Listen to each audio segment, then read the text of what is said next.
Alors, je suis Micheline Young, j'ai 62 ans, je suis à la retraite et j'ai travaillé 28 ans dans une compagnie aérienne, d'abord dans les bureaux et après en tant que coordo, donc auprès des avions. Et je totalise 3400 et quelques heures de planeur aujourd'hui. J'avais 16 ans, j'étais en seconde, j'avais un ami de ma classe qui était toujours très intéressé par l'aéronautique et qui venait avec des revues aéronautiques. Et du coup, ma première envie, c'était d'être pilote de ligne. Et mon père travaillait à Air France comme instructeur radio. Et quand je lui en ai parlé, il m'a dit la meilleure école de pilotage, c'est le planeur. Donc commence par faire du planeur et tu verras si tu veux être pilote après. Voilà, donc j'ai commencé comme ça. Je suis venue faire un vol d'initiation en septembre 1972. Et j'ai commencé ma formation en 1973, qui a été assez longue parce que je ne pouvais pas venir très souvent au terrain. J'habitais un peu loin, j'avais pas de moyens de locomotion. Et du coup, j'ai été lâchée pour finir le 1er décembre 1974 à Bunot. Voilà, un petit vol de 10 minutes en fin de journée qui m'a beaucoup émue. J'ai quand même mis 2 ans avant d'être lâchée et après j'ai continué un petit peu jusqu'en 76 et là je me suis mariée et j'ai eu d'abord un enfant, donc j'ai arrêté de voler pendant 4 ans et j'ai repris en 80 et j'ai été brevetée en 80. Alors, j'ai eu l'occasion de réaliser plusieurs records de France féminins, biplace. Le premier le 7 juin 80, juste après avoir été brevetée et autorisée campagne, donc avec une fille qui volait ici et qui cherchait une autre fille pour faire un record biplace féminin. On a fait un aller-retour 500 km. Ensuite, après, ça m'a donné envie de continuer à essayer de battre des records. Donc, j'ai battu un record biplace féminin sur triangle de 500 km. Puis, la vitesse sur triangle de 300 km. Ensuite, un record en monoplace de distance en aller-retour qui malheureusement, je ne l'ai pas gardé longtemps parce qu'il a été battu 15 jours après. Mais bon, j'avais fait 620 km dans un petit Pégase, donc j'étais assez fière de ce record.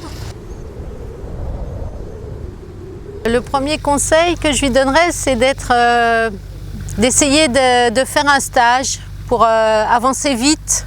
Parce que moi, j'ai vraiment mis longtemps avant d'être lâchée et brevetée. Et bon, j'étais tellement passionnée que ça ne m'a pas découragée, mais je pense qu'un jeune, il pourrait se décourager. Donc, il faut qu'il essaye de venir la première saison, l'été, faire un stage de 3 semaines, 1 mois. Et en général, un jeune, il est lâché au bout du mois. Donc, c'est très très bon pour la formation. C'est sûr que quand je repense à mes premières années de vol à voile, je trouve qu'on était plus libre parce qu'il y avait moins de contraintes, il y avait moins de zones à respecter parce qu'il y avait moins d'aéronefs qui volaient, donc il y avait moins de contraintes. On n'avait même pas la radio dans les planeurs, donc une fois qu'on était en l'air, on était tout seul face aux éléments, c'était vraiment la liberté. Alors que, bon, aujourd'hui, bien sûr, ça va dans le sens de la sécurité, d'avoir la radio, d'avoir des instruments qui nous permettent de voler plus vite, d'aller plus loin. Donc, c'est aussi très, très agréable. Mais bon, je trouve ça dans l'ensemble très, très bien. Mais j'ai toujours un petit regret pour ces moments de liberté qu'on avait On partait comme ça à l'aventure. C'était plus l'aventure, je pense, parce que c'était moins préparé. Alors bon, c'était peut-être plus stressant aussi par moments. Pour préparer un grand vol, d'abord, il faut revenir aux fondamentaux quand même, hein, la carte. La carte, elle est bien utile. Il faut avoir beaucoup de disponibilité pour être là la bonne journée, là où il y a la bonne météo, là où on va avoir le bon planeur aussi, parce que c'est pas toujours facile dans une association d'avoir le planeur le jour où on a envie de faire un grand vol. Et puis, oui, se tenir prêt pour la bonne journée. Voilà, préparer à l'avance. Enfin, moi, je sais que les grands vols que j'ai faits, je les imaginais bien avant de les faire. Je rêvais un peu. Aujourd'hui, il y a même sur Google Earth, on peut être au-dessus de la Terre et visualiser pratiquement son circuit. Bon, ce qui manque évidemment, c'est les conditions aérologiques, mais on peut déjà bien préparer, regarder les repères, guetter la bonne météo. Et puis le jour J, tenter. Il faut être prêt dans sa tête en même temps que le reste, quoi. J'en connais notamment à Bunot, il y a le célèbre Alain Mazzalera, il m'impressionne quand même beaucoup parce qu'il fait des vols absolument fabuleux, des vols longs, même quand tout le monde croit qu'il n'y a plus rien qui va se poser en dehors du terrain, et finalement il finit par revenir, donc ça c'est impressionnant. J'aimerais bien avoir ce niveau de qualité technique et pour piloter, quoi, mais je pense que je l'aurai jamais. Mais bon, voilà, lui il m'impressionne vraiment, oui. J'ai pas l'expérience, j'ai pas la même expérience que lui, je l'aurai jamais. Il a tellement d'heures de vol et voilà. Et puis bon, il y a sûrement d'autres personnes, mais que je connais pas personnellement. Quand j'entends parler de gens qui battent des records. Bon, la personne, il y a 2 ans, qui a fait un aller-retour Vinon-Bunot, c'est extraordinaire. Oui, Gilles Navas, bon, je ne le connais pas personnellement, mais c'est vrai que quand on connaît le monde du vol à voile et comment c'est difficile de faire des longs vols parce qu'on a un temps limité dans la journée, c'est extraordinaire, quoi. Alors, le problème, c'est qu'il n'y en a pas qu'un. J'en ai beaucoup, comme j'ai dit, j'ai 3400 heures de vol, donc 2000 heures d'instruction.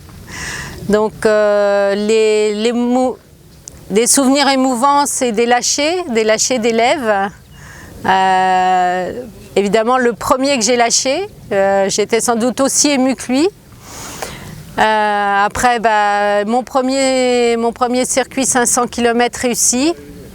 Le fameux record en monoplace où je suis rentrée la dernière au terrain et il y avait 10 ou 12 personnes qui m'attendaient, ils m'ont même pas laissé sortir du planeur, ils m'ont ramené dans le planeur jusqu'au hangar, c'était un super souvenir. Et puis un autre avec Aline, une fille avec qui j'ai tenté des records. On s'est vaché une fois pas très loin d'ici et il y a une dame qui est arrivée tout de suite du village d'à côté. Elle nous a demandé si tout allait bien, si on avait besoin de quelque chose, et elle nous a dit attendez, je vais vous chercher quelque chose, et elle est revenue dans le champ, au milieu du champ, avec un plateau en porcelaine, des petites tasses en porcelaine et du café dans la cafetière en porcelaine, et on a pris le café comme ça au milieu du champ avec la dame, et c'était surréaliste, quoi, ce petit café au milieu du champ. Ça, c'est un très très bon souvenir. Ça m'a permis de prendre confiance en moi, parce que quand j'étais jeune, j'étais un peu, j'avais pas trop confiance en moi. Ça m'a fait rencontrer des tas de gens, ça m'a apporté, après, quand j'ai été instructeur, c'est très riche en expérience. Beaucoup de satisfaction en fin de compte. Il faut peut-être plus demander à mes enfants, à ma famille, parce que je les ai un petit peu sacrifiés et je continue. Mais c'est avec leur accord, donc tout va bien.